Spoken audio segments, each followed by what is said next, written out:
You remember in the story of Noah, so Noah shepherds his family and the human race, for that matter, through the return of the pre-cosmogonic chaos, right? The waters come back, God floods everything, returning it to the state that preceded creation and brings up a new civilization.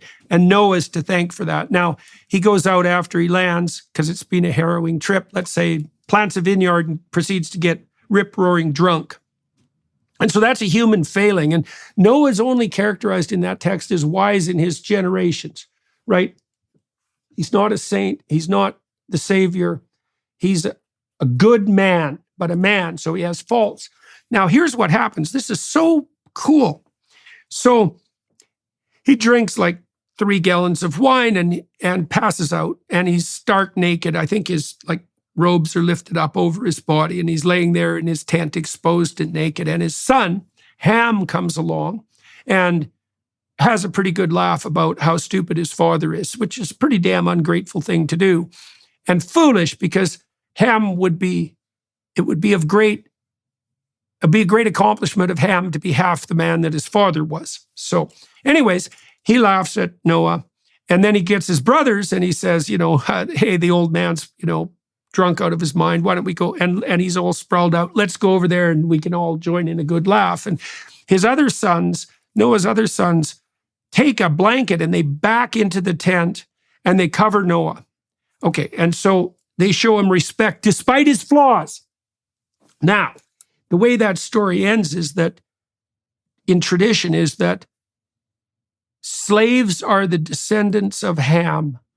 And so the moral of the story is that if you're foolish enough to dispense with your wise traditions, because you can point to flaws that inhered to men better than you, far better than you, let's say Thomas Jefferson, for example, that you are walking a pathway that will turn you and your descendants into the slaves of people who have proper respect for tradition. And that seems to me to be, well, that's spot on. That's dead on. It's appalling in this regard.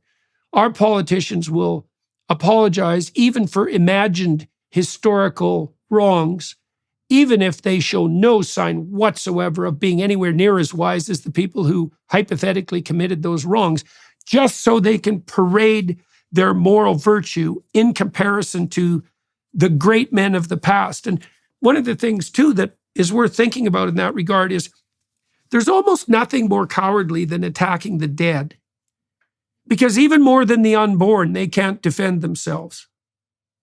Right? So felt like that ended a little awkward, and I just want to put a bow on what I was hearing from Jordan Peterson. Essentially, here we have a human impulse as Ham to mock. And when we're mocking, we're essentially throwing stones. And when you're throwing stones, you are the accuser. You are being judge and jury and carrying out the just judgment. The problem is when your judgment is not just, you are the one that is guilty of the crime. Therefore, as we're accusing those that have gone before and are unable to defend themselves, essentially we are guilty of the crime. And should it be no surprise that as a society we are falling apart? We are becoming the slaves that the Bible talks about.